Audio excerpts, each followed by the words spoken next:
Welcome to Grease Garage! As you can see behind me, we have a green top Barra in the Valiant. Why and what this means, I guess you'll have to watch to find out.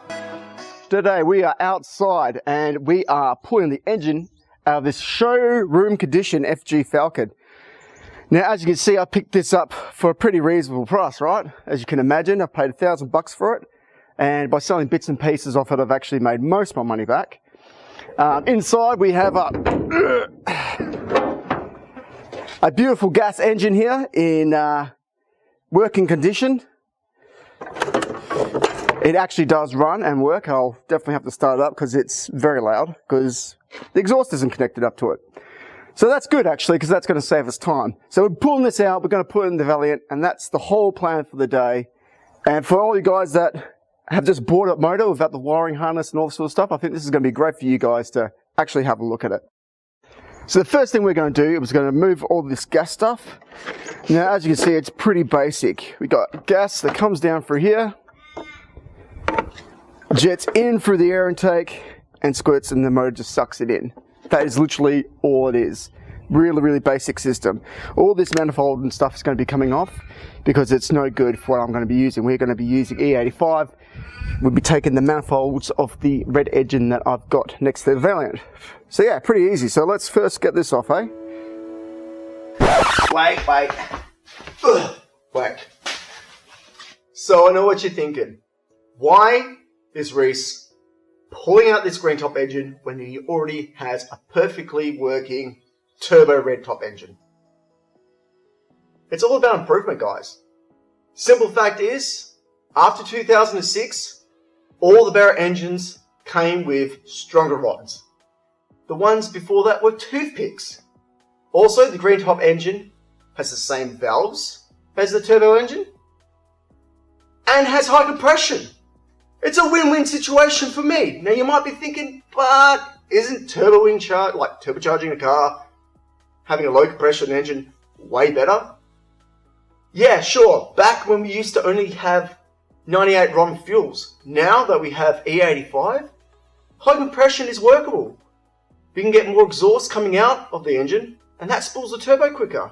It's a win-win situation. So that's why we're going the green top engine. And we will be building a full engine eventually, but we're going to be using that standard green engine. We're going to be slapping the biggest turbo I can find on it. And this is the road I'm going down. So, I guess it's back to pass race.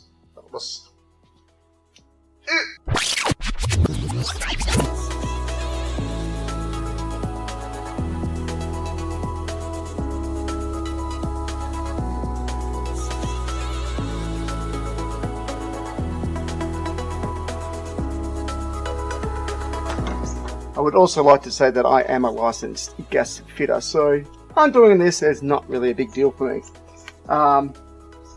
Yeah, so that's great. So now we can pull out the rest.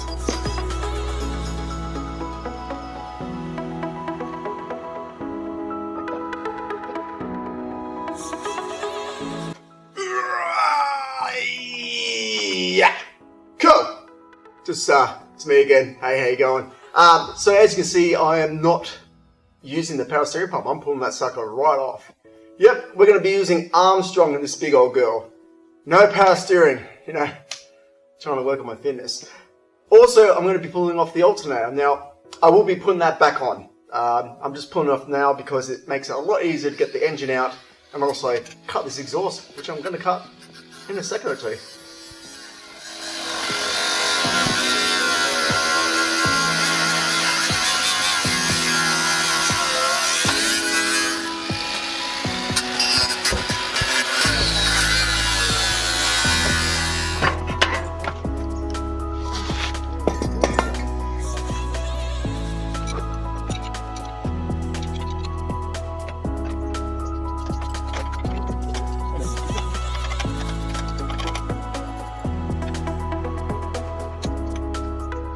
So if you watch the original Valiant episode, you see that we struggle a bit with the exhaust. So I'm just using the angle grinder and we're getting that straight out of there.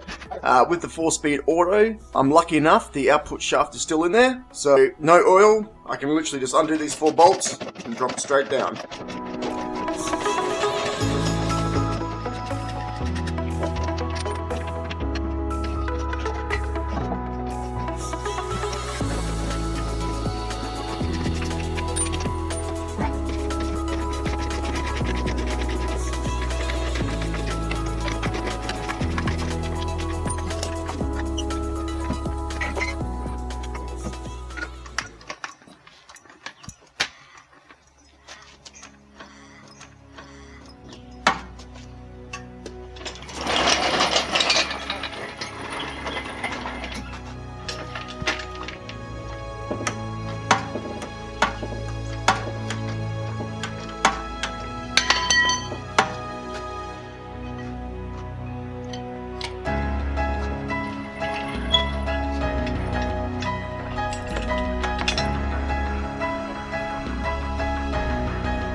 Where you got that? Hey! Oh, dude! Oh! Oh, you can't do that, mate! You smashed up the sensor! Bro, what are you doing? Does this thing even have nitrous in it? Oh! Mate! Is this the car? Join us on another episode. Subscribe. You're nuts, mate. You can't. You're crazy.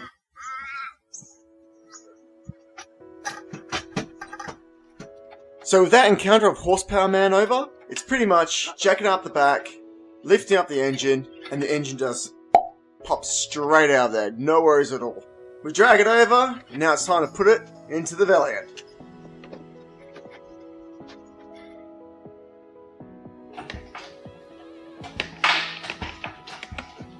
So putting in the engine is exactly the same as taking it out, just in reverse. We're picking up that Barra engine and we're flipping it around and we're sliding it straight in there. I'm using the jack underneath the car to get the gearbox in the right angle, and we're just maneuvering it in there and trying to get it back as far as possible.